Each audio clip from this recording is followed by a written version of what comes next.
Bulletin का आगाज करेंगे। आपको बता दें, बीजेपी के लीडरान और कारकुनान ने आज पामपोर में एहतजाजी मुजाहिरा किया। उनका इल्जाम था कि एक डेवलपमेंट प्रोजेक्ट के इफ्तिताह के दौरान शहीद पुलिस का अपमान किया गया। मुजाहिरीन ने दावा किया कि इफ्तिताही तकरीब के दौरान एमएलए ने मुबैना तौर पर उस स्मारक की संगे बुनियाद को ढाक दिया जिस पर पुलिस शहीदों के नाम लिखे थे और उसकी जगह एक नई शिला लगा दी। मुजाहिरीन ने कहा कि इस कदम से अवाम के जज्बात गहरी तरह आहत हुए हैं। बीजेपी ने इंतजामिया से फौरी कानूनी कार्रवाई की मांग की और अफसरान से इस मामले में सख्त कदम उठाने की अपील की। वीर जवान अमर रहे, बर्दाश्त नहीं, बर्दाश्त नहीं, बर्दाश्त नहीं, बर्दाश्त नहीं। सेंट्रल गवर्नमेंट से ये स्कीम आई जहां पर जम्मू कश्मीर वीर जवान शहीद हुए उनके नाम बोर्ड पर लगाना है, वो तो हमने किया। मगर अफसोस की बात है, जो पांपोर असेंबली मेंबर है हसनैन मसूदी साहब, अगर उसको इनाग्रेशन करनी थी, उसको ये सियासत करनी थी, जम्मू कश्मीर के वीर जवानों पर ये सियासत नहीं करनी चाहिए। ये भारतीय जनता पार्टी कतई बर्दाश्त नहीं करेंगे, क्योंकि इन चीजों से लोगों की जज्बातों को ठेस पहुंचे। इसीलिए आज हमने छोटा मोटा यहाँ प्रोटेस्ट रखा, क्योंकि हमने डिप्टी कमिश्नर जो हमारे हैं डॉक्टर बशारत कोयूम साहब, हमने उसके नोटिस में भी लाया है, एसएसपी अवंतीपोरा। हम यही मांग करते हैं, पूरी तौर इन पर कार्रवाई होनी चाहिए। देखिए, जम्मू कश्मीर पुलिस हमारा शान है, हमारा आन है, हमारा बान है। जो जम्मू कश्मीर पुलिस हमारे रक्षक के लिए है, उसी जम्मू कश्मीर के पुलिस के साथ ये तौहीन किया जा सकता है। हम ये कतई ये बर्दाश्त नहीं करेंगे। ये हमें सेंट्रल गवर्नमेंट से स्कीम आई जहां पर जम्मू कश्मीर वीर जवान शहीद हुए उनके नाम बोर्ड पर लगाना है, वो तो हमने किया। मगर अफसोस की बात है, जो पांपोर असेंबली मेंबर है हसनैन मसूदी साहब, अगर उसको इनाग्रेशन करनी थी, उसको ये सियासत करनी थी, जम्मू कश्मीर के वीर जवानों पर ये सियासत नहीं करनी चाहिए। ये भारतीय जनता पार्टी कतई बर्दाश्त नहीं करेंगे, क्योंकि इन चीजों से लोगों की जज्बातों को ठेस पहुंचे। इसीलिए आज हमने छोटा मोटा यहाँ प्रोटेस्ट रखा, क्योंकि हमने डिप्टी कमिश्नर जो हमारे हैं डॉक्टर बशारत कोयूम साहब, हमने उसके नोटिस में भी लाया है, एसएसपी अवंतीपोरा। हम यही मांग करते हैं, पूरी तौर इन पर कार्रवाई होनी चाहिए। देखिए, जम्मू कश्मीर पुलिस हमारा शान है, हमारा आन है, हमारा बान है। जो जम्मू कश्मीर पुलिस हमारे रक्षक के लिए है, उसी जम्मू कश्मीर के पुलिस के साथ ये तौहीन किया जा सकता है। हम ये कतई ये बर्दाश्त नहीं करेंगे। 2-3 दिन पहले यहाँ पे हमारे जो यहाँ के एमएलए है हसनैन मासूदी साहब, उन्होंने इनाग्रेशन की यहाँ पे। ठीक किया, वो हमारे भी एमएलए है, उन्होंने इनाग्रेशन की। हमें कोई उससे कोई ऐसा नहीं है कि हम ये कहें कि उन्होंने इनाग्रेशन की क्यों की, मगर हमें इससे आपत्ति है। ये देखिए, आप इनाग्रेशन की गई तो कहाँ पे की गई। सुरेंद्र चौधरी ने सुनील शर्मा पर हमला बोला और उन्हें चैलेंज दिया कि अगर वो सच में ताकत रखते हैं तो जम्मू और कश्मीर नेशनल कॉन्फ्रेंस के किसी भी एमएलए को खरीद कर दिखाए। उन्होंने कहा कि सुनील शर्मा की जुबान जम्मू और कश्मीर की ट्रेडिशन के खिलाफ है। सुरेंद्र चौधरी ने Bharatiya Janata party Jammu and Kashmir peoples democratic party हुकूमत पर पिछले 11 सालों में बेरोजगारी, टीचर्स की भर्ती रुकना, सरकारी नौकरियों की आउटसोर्सिंग, हेल्थ सर्विसेज की कमी और बढ़ती नशाखोरी जैसी नाकामियों का इल्जाम लगाया। उन्होंने पूछा कि अगर हुकूमत वेंटिलेटर पर है तो पिछले 11 साल की सरकार किस हालत में थी। उन्होंने उमर अब्दुल्ला का बचाव करते हुए कहा कि वो कोई शहजादे नहीं बल्कि आम इंसान है। सुरेंद्र चौधरी ने बीजेपी से स्टेटहुड और स्पेशल दर्जा बहाल करने पर भी सवाल उठाया। को एक ही मकसद है कि सरकार गिरानी है, सरकार गिरानी है। अगर वो कहते हैं कि हम खरीद फरोख्त कर लेंगे, एमएलए मेरे कनेक्ट में, तो खरीद लें जनाब, बोल दिए। लेकिन तवज्जो दी जाएगी, मकसद एक ही है मेरे कायद और जम्मू कश्मीर के मुख्यमंत्री जनाब उमर अब्दुल्ला साहब की, कि हमारे जो पॉलिटेक्निक्स और आईटीआईज हैं, इनमें अच्छे सब्जेक्ट लाए जाएं, अच्छे कोर्सेज लाए जाएं, जिससे बच्चों की अच्छी पढ़ाई हो और ये बच्चे अपना रोजगार ढूंढ सकें। सुनील शर्मा का कहना है कि नेशनल कॉन्फ्रेंस की गवर्नमेंट जो है वो वेंटिलेटर पे है और कभी भी खत्म हो सकती है, तो इस पे क्या कहेंगे आप?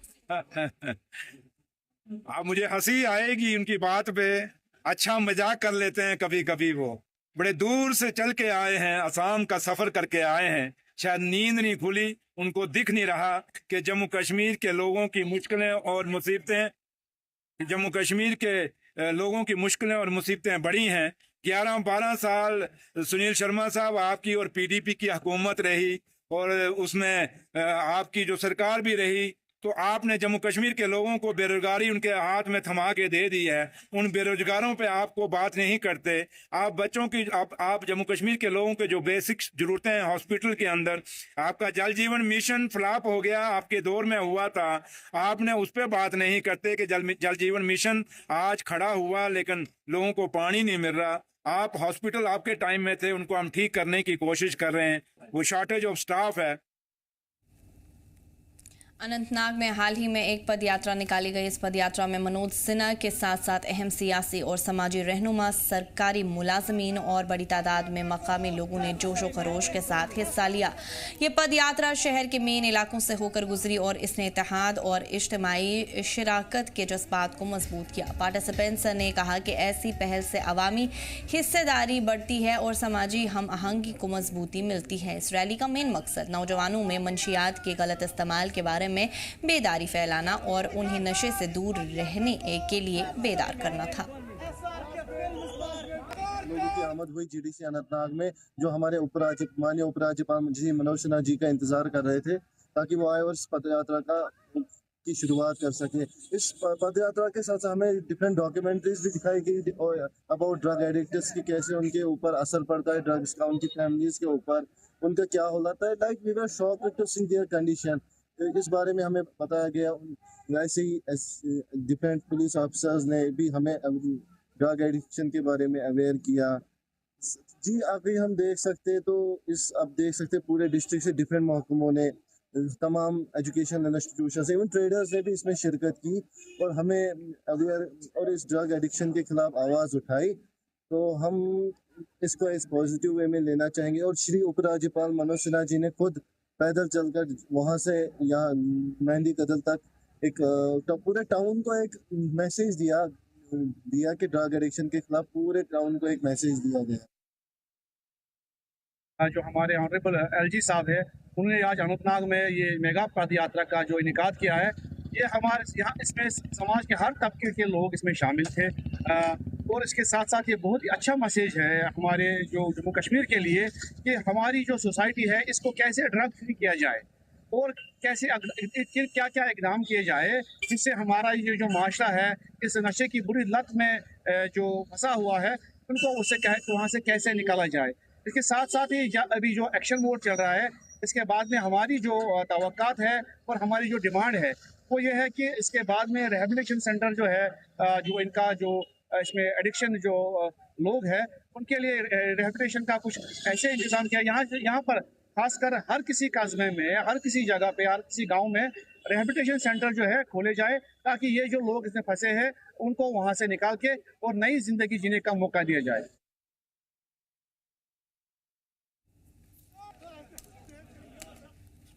पुंछ जिला इंतजामिया ने सोशल वेलफेयर डिपार्टमेंट के ताउन से आज नशा मुक्त भारत अभियान के तहत एक बाइक रैली निकाली, जिसका मकसद नशे के खिलाफ बेदारी फैलाना और मुआशरे में सेहतमंद और नशा मुक्त माहौल को फरोग देना था।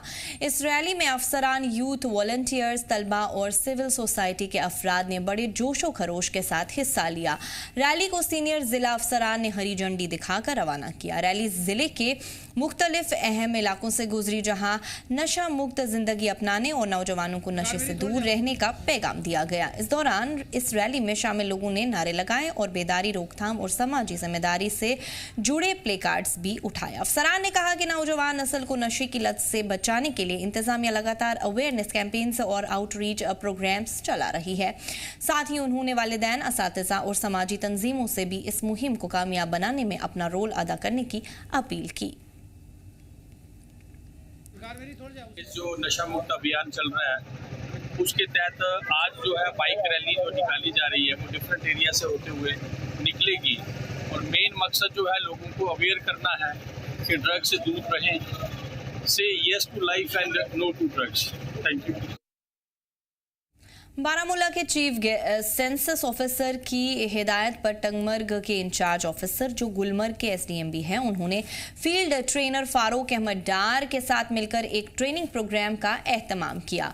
ये प्रोग्राम गुलमर्ग सब डिवीजन में जनगणना 2027 की तैयारियों के तहत मुनक्किद की गई थी। इसमें कैलकुलेटर्स और ऑब्जर्वर्स को जनगणना के पहले मरहले से जुड़े कामों की मालूमात दी गई, जिसमें हाउस लिस्टिंग और हाउसिंग जनगणना HLO शामिल है। ट्रेनिंग सेशन के दौरान अफसरान और फील्ड स्टाफ को उनके किरदार और जिम्मेदारियों के बारे में बेदार किया गया। उन्हें डिजिटल तरीके से डाटा इकट्ठा करने के तरीकों, सुपरविजन प्रोसेसेस, फील्ड वेरिफिकेशन और डाटा की दुरुस्तगी करने वाले इकदामात के बारे में भी गाइडेंस दी गई। जहाँ तक आपको पता है कि ये जो सेंसस है, हर एवरी आफ्टर 1 डिकेड ये सेंसस होती है, हर स्टेट में हर जगह पे होती है। तो आज इसी रिलेटेड सब डिवीजन के जितने भी उस्ताद साहिबान हैं उनको यहाँ पे बुलाया गया था, जिसमें हमारे सुपरवाइजर्स है या इन्यूमरेटर्स है थ्रू आउट द जोन, उनको यहाँ पे बुलाया गया था। पहले 2 फेज के यहाँ पे आए थे, कल भी थे। ये 3 डे का ट्रेनिंग प्रोग्राम है, 3 डेज का ट्रेनिंग प्रोग्राम है ये। तो इस सिलसिले में यहाँ पे फारूक सर जो है वो बहुत एक्सपर्ट है इस मामले में। तो उसने यहाँ पे हमें बहुत अच्छे से समझाया कि कैसे आपको क्या करना है, सुपरवाइजर्स का क्या रोल रहेगा, इन्यूमरेटर्स का कितना रोल रहेगा। तो इनको अब घर घर जाना है, तो फिर इस तरह से एक काउंटिंग होगी। पहले फेज में जून में करना है और नेक्स्ट फेज इसका है जो फरवरी में होगा। चार्ज अफसर टंगमर्ग तहसीलदार टंगमर्ग की हिदायत पर जो आज यहाँ पर ट्रेनिंग सेशन चल रहा है, ये पिछले लगभग 1 दिन से चल रहा है। ये तकरीबन 21 तक चलेगा। इसमें हमने 4 बैचेस रखे हैं, 3-3 दिन का ट्रेनिंग सेशन है। इस ट्रेनिंग सेशन में हमने इन्यूमरेटर्स और सुपरवाइजर्स को टाउन हॉल टंगमर्ग बुलाया है। तो एक ट्रेनिंग सेशन चल रहा है, हैंड्स ऑन ट्रेनिंग चल रही है, एक डिस्कशन सेशन चल रहा है। आपने देखा है यहाँ पे कि जो इन्यूमरेटर्स और सुपरवाइजर्स हैं वो जो जज्बे से इस ट्रेनिंग सेशन में हिस्सा ले रहे हैं। तो मुद्दा और मकसद यही है कि जो गवर्नमेंट ऑफ इंडिया का इनिशिएटिव है कि जो सेंसस 2027 है, तमाम जो लोग हैं उनको उनकी पॉपुलेशन इन्यूमरेशन की जाए, हाउस लिस्टिंग की जाए।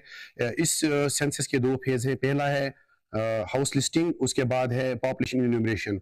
चूंकि गुलमर्ग के कुछ गांव स्नो बाउंड एरिया में आते हैं, जो हाउस लिस्टिंग है वो 1 जून से 31 जून तक 30 जून तक हो जाएगी, और जो स्नो बाउंड एरियाज हैं उनकी पॉपुलेशन इन्यूमरेशन सितंबर में हो जाएगी, और जो पॉपुलेशन इन्यूमरेशन है वो फरवरी 2027 में हो जाएगी। ज़ैनापोरा इंतज़ामिया ने किसानों के हुकूक की हिफाजत और शफाफियत को यकीनी बनाने के मकसद से पूरे इलाके में खाद डीलर्स का अचानक मुआयना किया। इस मुआयने मुहिम की निगरानी SDM ज़ैनापोरा ने की, जिनके साथ HDO और कीट निरीक्षक जावेद अहमद डार भी मौजूद रहे। टीम ने बिल बुक की गहरी जांच की और खाद डीलर्स के लाइसेंस की वैधयत की तस्दीक की, ताकि ये यकीनी किया जा सके कि तमाम सरकारी कवायद पर सही तौर पर अमल हो सके।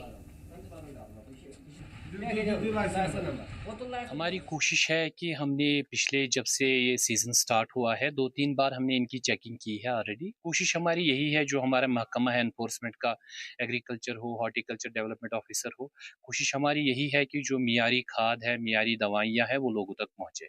इस सिलसिले में जो हमारे यहाँ रजिस्टर्ड सारे शॉपकीपर्स हैं या डीलर्स हैं, उनकी हमने चेकिंग की है। दोबारा हमने इस चीज़ पर जोर दिया है कि जो वो आइटम्स दे रहे हैं वो प्रॉपर परमिशन के साथ उनकी प्रॉपर सैम्पलिंग हो और उनका प्रॉपर एक बिल बुक बने और उस पे लोगों को दवाई दी जाए।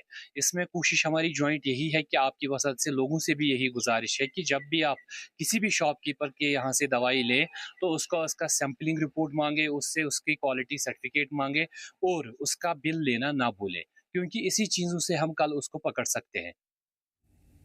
पहलगाम में सयाहत बढ़ाने के लिए ट्रैवल एजेंट्स और मकामी लोगों के साथ एक बातचीत का प्रोग्राम रखा गया। इसका मकसद था कि हाल ही में हुए हादसे के बाद सयाहों का भरोसा फिर से बहाल किया जा सके। इसमें ट्रैवल ऑपरेटर्स, होटल मालिक, टूरिज्म ऑफिसर और मकामी लोग शामिल हुए। उन्होंने मिलकर पहलगाम को महफूज पुरसुकून जगह बनाने के तरीके सुलझाए। तर्जुमान ने पहलगाम की खूबसूरती, मेहमान नवाजी और सकाफत के बारे में बताया। मुबारक की बात है कि फिर से टूरिज़्म शुरू हो गया।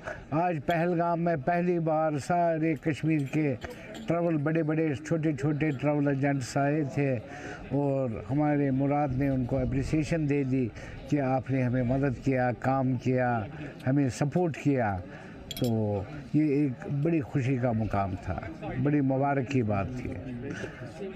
हाल तो उसी में हो गया, तो I think this is the first function after that जहाँ अप्रिसिएशन है। फिर से हम शुरू हो गए। हमने किए इससे पहले बहुत सारे, मगर वो गमजदी की बातें थे, वो मुसीबत की बातें थी, वो मजम्मत की बातें थी, वो यही कंडम की बातें थी। आज तो खुशी की बात है।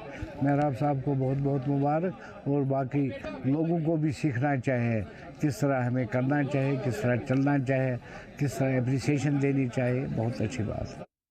गवर्नमेंट ऑफ इंडिया की बाल वैज्ञानिक स्कीम के तहत जिसे एनसीईआरटी के जरिए नाफिज किया जा रहा है, पुंछ एजुकेशन डिपार्टमेंट ने हाई स्कूल बनवत में आज जोन लेवल बाल वैज्ञानिक कंपटीशन का एहतमाम किया।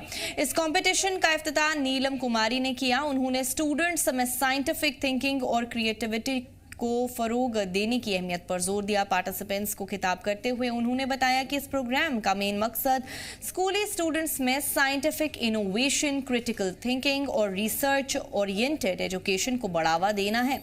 जोन के मुख्तलिफ स्कूल्स के स्टूडेंट्स ने पूरे जोश के साथ इस कॉम्पिटिशन में हिस्सा लिया। उन्होंने कॉन्टेम्पररी थीम्स और प्रैक्टिकल एप्लीकेशंस पर मबनी इनोवेटिव साइंस मॉडल्स और प्रोजेक्ट्स पेश किए। एजुकेशन डिपार्टमेंट के टीचर्स और अफसरान ने पार्टिसिपेंट्स की कोशिशों की सराहना की।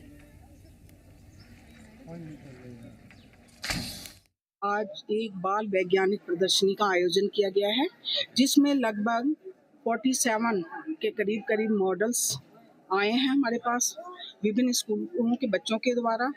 और मैं आपको यहाँ बता देना चाहती हूँ कि यहाँ पर हायर सेकेंडरी और हाई स्कूल्स ने इसमें पार्टिसिपेट किया है, जिसमें कि जो है हमने यहाँ पर आज जोनल लेवल पर ये कंपटीशन रखा है। इसके बाद ये कंपटीशन डिस्ट्रिक्ट लेवल पर जाएगा और उसके बाद स्टेट लेवल पर इसका प्रोग्राम किया जाएगा। जो भी बच्चे यहाँ से निकलेंगे फर्स्ट, सेकंड, थर्ड, उनको आगे भेजा जाएगा डिस्ट्रिक्ट लेवल पर। उसके बाद डिस्ट्रिक्ट लेवल पर जो बच्चे आगे निकलेंगे उनको स्टेट लेवल पर भेजा जाएगा। इसमें आज की प्रदर्शनी में विभिन्न प्रकार के जो थीम्स लिए गए हैं और बेहद खुशी की बात है कि बच्चों ने बहुत बढ़ चढ़कर इसमें हिस्सा लिया है। और इस जो प्रदर्शनी को करवाने का मेन उद्देश्य यही है कि बच्चों के अंदर जो भी प्रतिभा छुपी हुई है उसको हम निखार कर बाहर लाएं। श्रीकांत बालासाहेब सूसे ने कुपवारा के गलेजू स्पोर्ट्स ग्राउंड में free cancer consultation and screening camp शुरू किया। ये camp quality health care hospital, जिला इंतजामिया और इंडियन आर्मी की मदद से मुनक्किद किया गया। कैंप का मकसद लोगों को कैंसर के बारे में मालूमात देना, शुरुआती पहचान करना और मुफ्त चेकअप करना था। दिल्ली से आए एक्सपर्ट्स डॉक्टर्स ने कैंसर और उसके इलाज के बारे में मशवरा दिया। इसके अलावा general medicine, orthopaedics, gynaecology, dentistry और फिजियोथेरेपी के डॉक्टर्स से भी काउंसलिंग ली जा सकी। डीसी कुपवारा ने कैंसर की जल्दी पहचान और वक्त पर इलाज की अहमियत पर जोर दिया। इस दौरान नशा मुक्त अभियान के तहत स्टूडेंट्स और नौजवानों को नशे के नुकसानात और हेल्दी लिविंग के बारे में भी मालूमात दी गई। ऑर्गेनाइजर्स ने इस कैंप को कामयाब बनाने में मदद करने वाले तमाम लोगों का शुक्रिया अदा किया।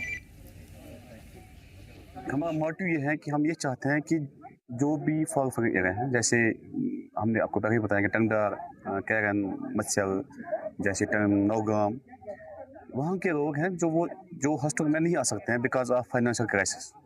तो हम चाहते हैं कि जो पेशेंट, हर जगह पेशेंट ही जाते हैं डॉक्टर के पास, लेकिन हमारा मोटिव ये है कि हम ही जाएंगे पेशेंट के पास। हम पेशेंट को मोबिलाइज करेंगे, देखेंगे पेशेंट को इसको किस किस चीज़ की नीड है। और ये इसमें हमारा जो हम डीसी कुपवारा है या आर्मड फोर्स हैं, तो जैन की पुलिस, सबकी एक कोलैबोरेशन है इस चीज़ के लिए कि पेशेंट्स के लिए है। जो भी जैसे कैंसर पेशेंट्स हैं उनको जो ट्रीटमेंट है, उनका जो ट्रीटमेंट है वो बहुत ही कॉस्टली होता है। जिसमें उनको बेचारों को आधे ज़मीन बेचते हैं, आधों अपनी प्रॉपर्टी बेचते हैं। तो हम हाँ, वो उनका इलाज नहीं होता है। जो डॉक्टर साहब वानी साहब है, उनके थ्रू कई रिमोट एरियाज में कैंप्स करते हैं वो, और जो हमारे हेल्थ केयर सिस्टम है उसको एज ए सपोर्ट ये वाड़ा में बहुत अच्छा काम करते हैं। तो आज की पहले बड़ी इम्पोर्टेंट है, एक तो फ्री कैंसर स्क्रीनिंग कैंप यहाँ पे लगाया गया है, उसमें इंडियन आर्मी डिस्ट्रिक्ट एडमिनिस्ट्रेशन की कोलैबोरेशन के साथ यहाँ कैंप लगाया गया। उसमें दिल्ली से भी स्पेशलाइज्ड डॉक्टर्स बुलाए गए, उनका भी हम शुक्रगुजार हैं। वो सीधे आज यहाँ पे कैंप में शिरकत कर रहे हैं। तो इस स्क्रीनिंग के बाद उनको जो अगर कोई किसी को फर्दर ट्रीटमेंट की ज़रूरत पड़ेगी, एडवांस ट्रीटमेंट, उसके लिए भी दिल्ली में जाके कंसेशनल रेट पे ये ट्रीटमेंट दी जाएगी। तो ये अभी मैंने उनके साथ डिस्कस किया, तो बड़ा एक अच्छा कदम मुझे लगा। और उसके साथ साथ हमने आज एक नशा मुक्त का जो 100 डेज कैंपेन है, उसके मुताबिक जो एक मैसेज देने की कोशिश की पार्टिसिपेंट को कि जो 100 डेज का एक कैंपेन छेड़ा है ऑनरेबल एलजी साहब के डायरेक्शन में, हर डिस्ट्रिक्ट में प्रयास किए जा रहे हैं नशे की बीमारी से समाज को मुक्त करने के लिए। ट्रीटमेंट और एडवांस ट्रीटमेंट और सेकंड ओपिनियन के बारे में था, और दूसरा हेल्थ अवेयरनेस जो हमारी कॉमन डिजीज है, जो उनकी चाहे डायबिटीज़ है, हाइपरटेंशन है, ट्यूबरकुलोसिस है, छाती की तकलीफ है, उनके बारे अवेयरनेस और स्क्रीनिंग करनी है। फिर मेडिसिन भी होगी, टेस्ट भी होंगे, डायबिटीज़ का कंट्रोल कैसा है, इस तरीके से खून की कमी है, हमारी बहनें हैं, हमारी बेटियां हैं, उनकी कुछ प्रॉब्लम्स हैं, उनके लिए अलग काउंटर्स हैं। बच्चों के लिए, मदरसे के बच्चों के लिए देखो कुछ चीज़ें हैं कि एजुकेशन बहुत इंपॉर्टेंट है, इसके बारे में भी अवेयरनेस। और जो हम एक मिसाल यहाँ पर देते हैं कि जो एलजी साहब ने शुरू किया है नशा मुक्त भारत, जब तक हमारी यूथ जो है, जो सेहतमंद जब है, तभी हमारा मुल्क आगे बढ़ सकता है। गौतम गंभीर अपने परिवार के साथ माता वैष्णो देवी टेम्पल के दरबार पहुंचे। उन्होंने माता वैष्णो देवी के मंदिर में पूजा की और मुल्क और परिवार के सुख व अमान की दुआ मांगी। गौतम गंभीर के कटरा पहुंचने की खबर मिलते ही क्रिकेट शायकीन और अकीदतमंदों में खासा जोश देखा गया। इत्तला के मुताबिक गौतम गंभीर सुबह कटरा पहुंचे, जहां मकामी इंतजामिया और श्री माता वैष्णो देवी श्राइन बोर्ड के अफसरान ने उनका इस्तकबाल किया। इसके बाद उन्होंने अपने परिवार के साथ माता वैष्णो देवी मंदिर की यात्रा शुरू की। रास्ते में कई अकीदतमंदों ने उनके साथ तस्वीरें खिंचवाई। गौतम गंभीर के दर्शन को लेकर सिक्योरिटी निज़ाम भी सख्त कर दिया गया था। मंदिर इलाके और कटरा में सिक्योरिटी एजेंसीज ने सख्त निगरानी रखी ताकि अकीदतमंदों को किसी तरह की परेशानी का सामना ना करना पड़े।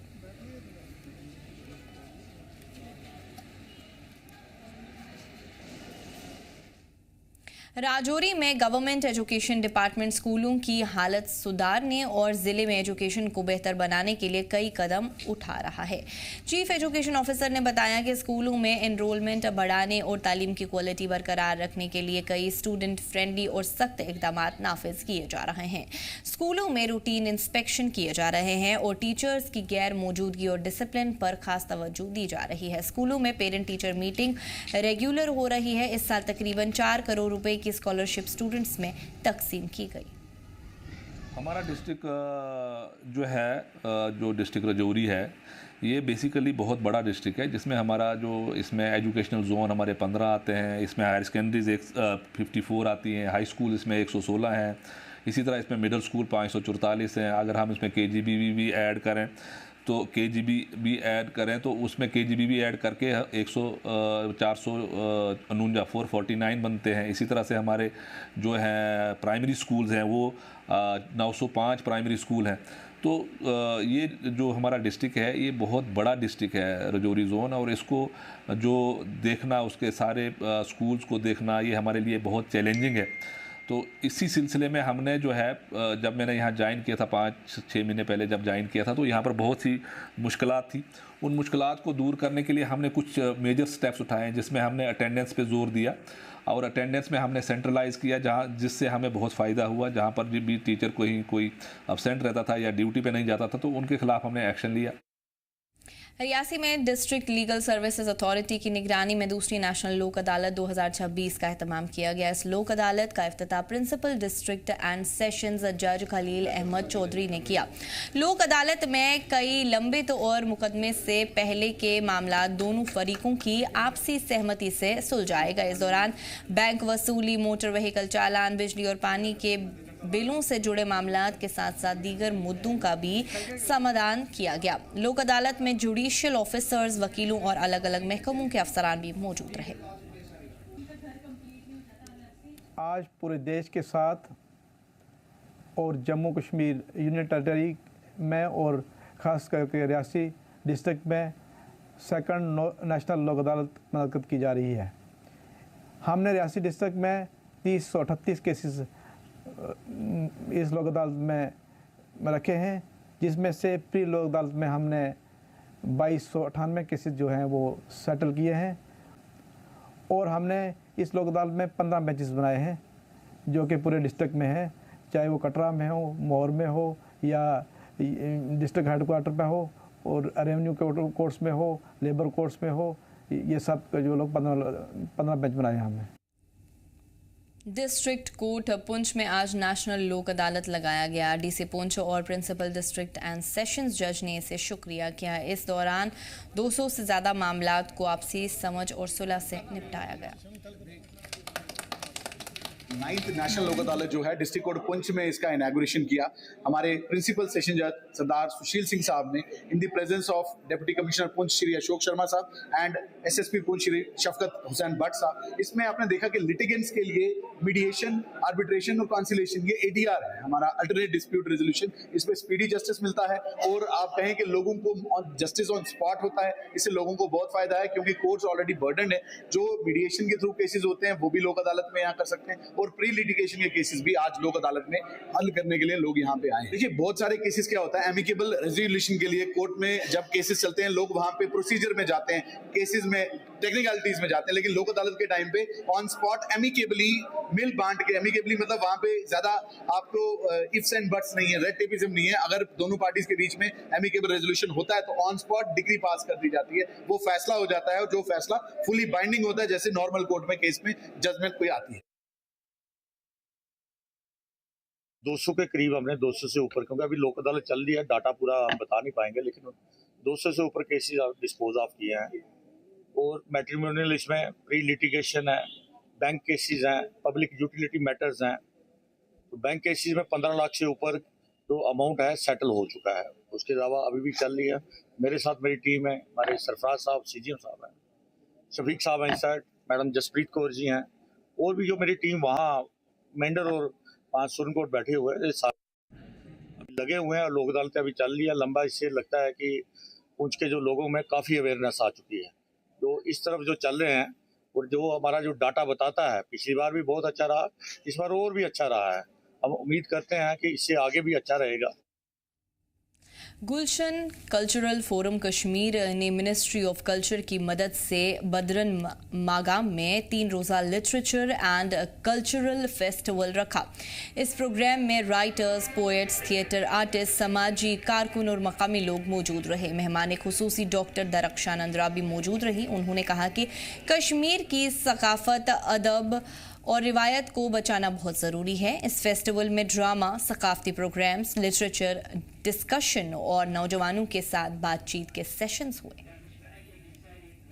आज जो गुलशन कल्चरल फोरम का प्रोग्राम यहाँ गुलशन बदरनी साहब ने यहाँ पे किया है, इसमें तमाम अदीब शुआरा जो जम्मू कश्मीर से हैं वो यहाँ पे इकट्ठे हुए। ये मिनिस्ट्री ऑफ कल्चर का प्रोग्राम है और उनके ताउन से ये मुनक्कद किया जा रहा है। और ये प्रोग्राम अशद ज़रूरत है अपनी लैंग्वेज को बचाने के लिए।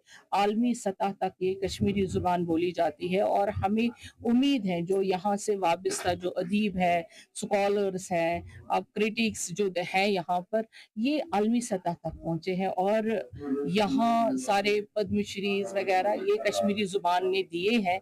और गुलशन कल्चरल फोरम एक ऐसा इदारा है जिससे यूथ से लेकर बुजुर्ग तक लोग वाबस्ता है।